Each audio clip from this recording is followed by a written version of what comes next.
Hello friends, welcome back to our channel food habits, যেখানে আমরা আজকের আবার একটা নতুন ব্লগ নিয়ে চলে এসেছি। আজকে আমাদের নতুন ব্লগে থাকবে দেশি মুরগির ঘরোয়া পদ্ধতিতে ঝোলের রেসিপি। তার জন্য পুরো ব্লগটা আপনারা দেখতে থাকুন।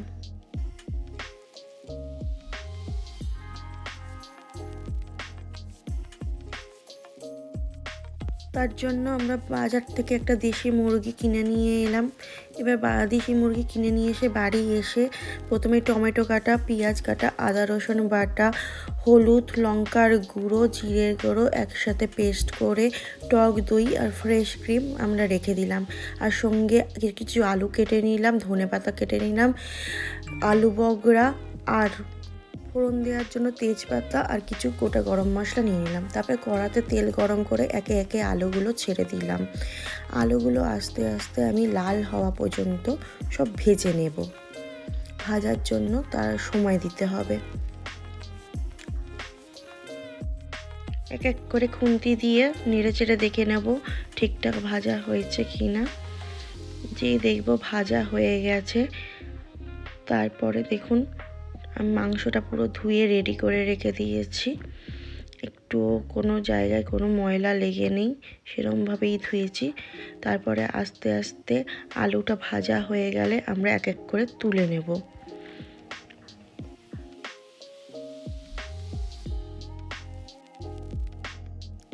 আলুটা তোলা হয়ে গেলে এক এক করে আমরা তেজপাতা, গোটা গরম মশলা ফোড়ন দিয়ে দেবো। ফোড়ন দিয়ে আমরা অপেক্ষা করব একটু গরম হয়ে গেলেই তার মধ্যে আমি দিয়ে দেব পেঁয়াজের কুচি,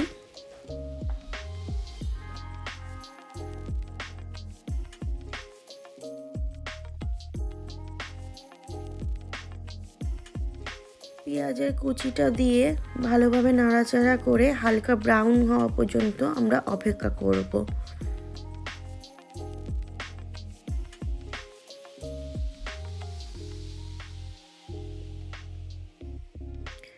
হালকা ব্রাউন হয়ে এলে তারপরে আমি আদা রসুনের পেস্টটা আর সঙ্গে কিছু কাঁচা লঙ্কা দিয়ে দেব।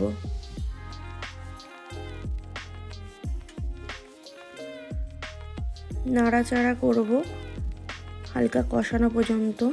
যতক্ষণ না কষানো হয় ততক্ষণ এটা নাড়তে থাকবো। তারপর কষানো হয়ে গেলে তারপরে আমি টমেটো কুচি দিয়ে দেবো ওর ভেতর। টমেটো কুচি দিয়েও আমি নাড়বো ভালোভাবে, যাতে মশলাটা ভালোভাবে কষানো হয়ে যায়। কষানো হয়ে যাওয়ার পর হলুদ, নুন, লঙ্কা, কাশ্মীরি লঙ্কা গুঁড়ো একসাথে পেস্ট করা মশলাটা আমি পুরোটাই ওর মধ্যে ঢেলে দেবো।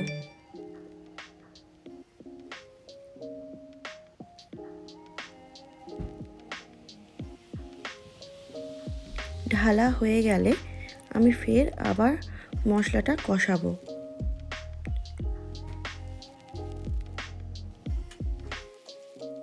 মশলাটা একটু কষে এলে ওই বাটি ধোয়া জলটা আমি কড়ার ভেতর দিয়ে দেবো, যাতে মশলাটা না পুরো কড়ার গায়ে লেগে যায় বা পুড়ে যায়। এরপর মশলাটা কষানো হয়ে গেলে আমি ধোয়া চিকেনগুলো আস্তে আস্তে ওর ভেতর দিয়ে দেবো।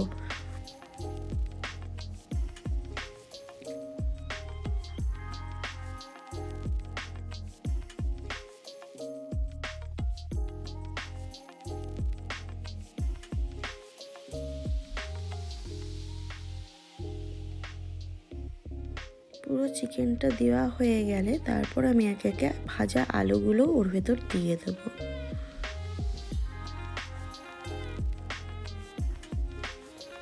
দেওয়া হয়ে গেলে আমি কড়াটাকে ভালোভাবে ধরে, যাতে মশলা ভালোভাবে চিকেনের গায়ে মিশে যায়, সেই জন্য আমি ভালোভাবে চিকেনটাকে কষাবো খুন্তির সাহায্যে।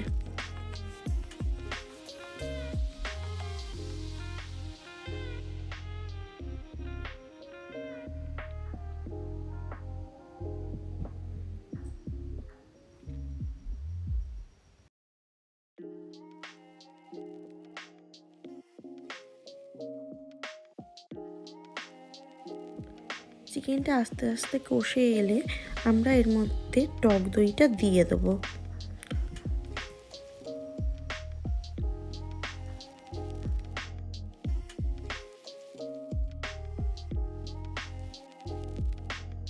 পুরো টক দইটা দিয়ে দেওয়া হয়ে গেলে আবার আমরা পুনরায় সেটা কষাবো।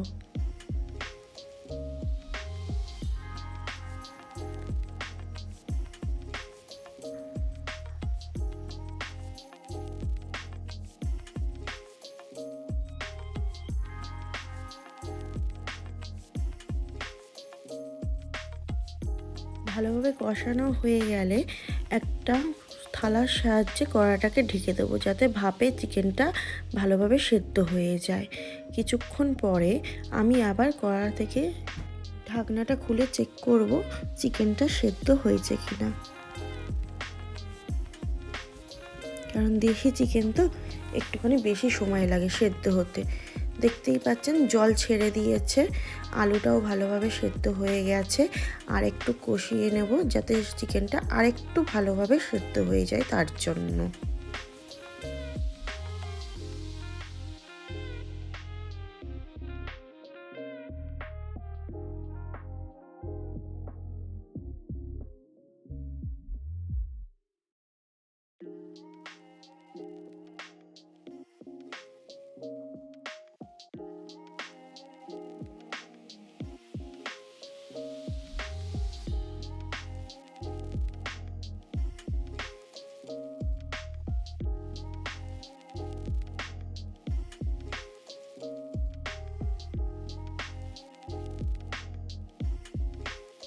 চিকেনটা আবার ভালোভাবে খুন্তির সাহায্যে কষিয়ে আরেকটু সেদ্ধ হওয়ার জন্য আমি আবার ঢাকনাটা দিয়ে দিলাম। ঢাকনাটা দিয়ে 5-10 মিনিট ওয়েট করব চিকেনটা একটু ভালোভাবে সেদ্ধ করার জন্য। আর আমি একটুখানি আঁচটা জোরেই দিয়ে দিলাম। আবার পুনরায় আমি আবার ঢাকনাটা খুলে চেক করব যে চিকেনটা সেদ্ধ হয়েছে কিনা ভালোভাবে।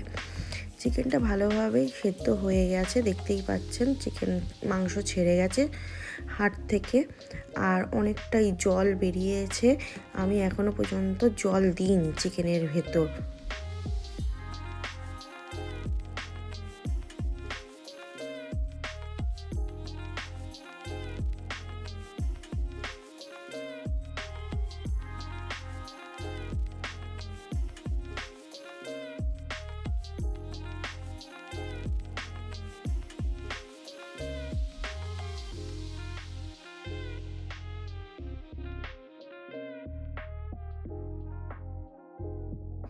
চিকেনটা আবার একটু খুন্তির সাহায্যে এদিক ওদিক নেড়ে চেড়ে নিয়ে এবারে আমি চিকেনের ঝোলের জন্য জল দিয়ে দেবো। আমি এখানে ঠান্ডা জলই ইউজ করছি, আপনারা চাইলে গরম জলও ইউজ করতে পারেন।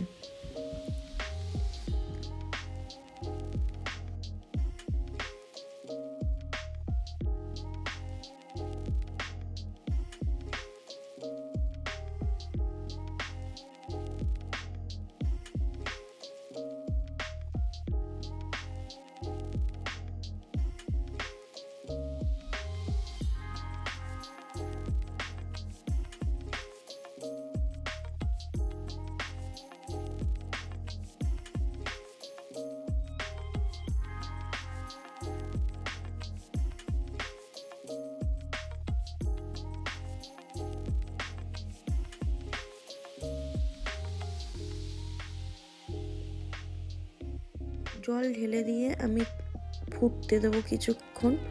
ফুটতে দেওয়ার পরে আমি এখানে চেক করব যে চিকেনটা ঠিকঠাকভাবে হয়েছে কি না। তা একটু নুন কম হয়েছিল, আমি একটুখানি নুন দিয়ে দিলাম। আপনারা আপনাদের পরিমাণ মতন স্বাদ অনুযায়ী নুন দেবেন।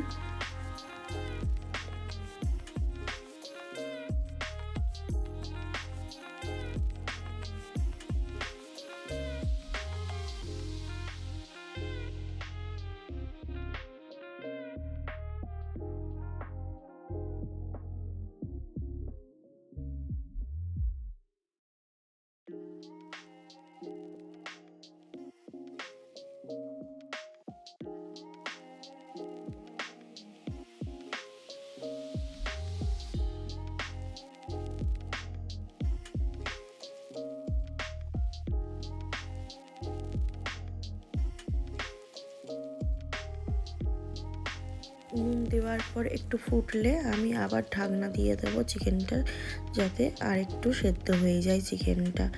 এবার ঢাকনা দিয়ে আমি ওয়েট করব। এবার ঢাকনাটা খুলে দেখব চিকেনটা হয়েছে কি না। চিকেনটা দেখুন সিদ্ধ হয়ে গেছে। আর আমি বলতে ভুলে গেছি, এর মধ্যে আমি 2 টুকরো আলু বখরাও দিয়ে দিয়েছিলাম কষানোর সময়। দেখুন আলুটাও সিদ্ধ হয়ে গেছে, ঝোলটাও হয়ে এসেছে, চিকেনগুলোও সিদ্ধ হয়ে ছেড়ে গেছে।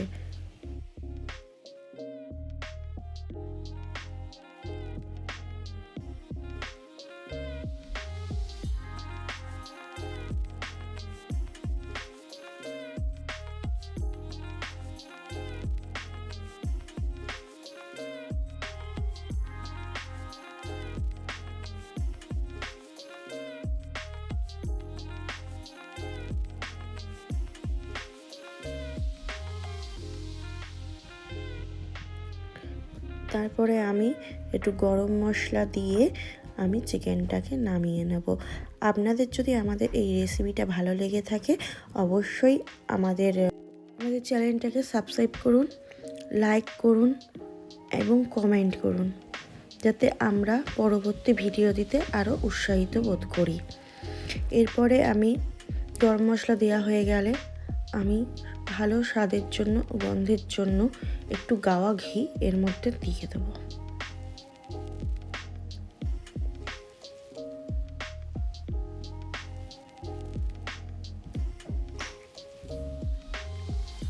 ঘিটা দেওয়া হয়ে গেলে আমি আবার চিকেনটাকে নাড়িয়ে নেব।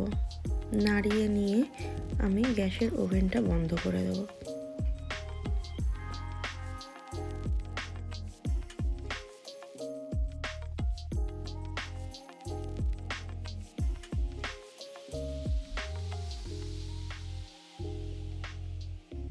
এবং উপর থেকে কিছু ধনেপাতা কুচি আমি ছড়িয়ে দেবো।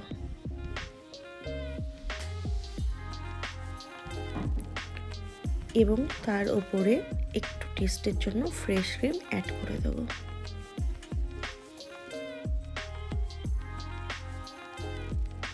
বাদ বাকি ফ্রেশ ক্রিম রেখে দেবো গার্নিশের জন্য।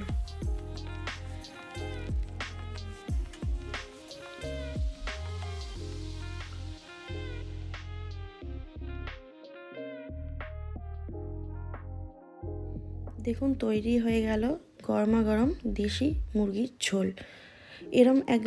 একবার হলেও আপনারা বাড়িতে ট্রাই করুন, এরমভাবে রান্না করে দেখবেন সবারই ভালো লাগবে আশা করি। আজ এই পর্যন্তই, এখানেই শেষ করলাম আমার ভিডিওটা। আশা করি পরবর্তী ভিডিও নিয়ে খুব শিগগিরই আপনাদের সাথে দেখা হবে। ততদিন আপনারা সুস্থ থাকুন, ভালো থাকুন।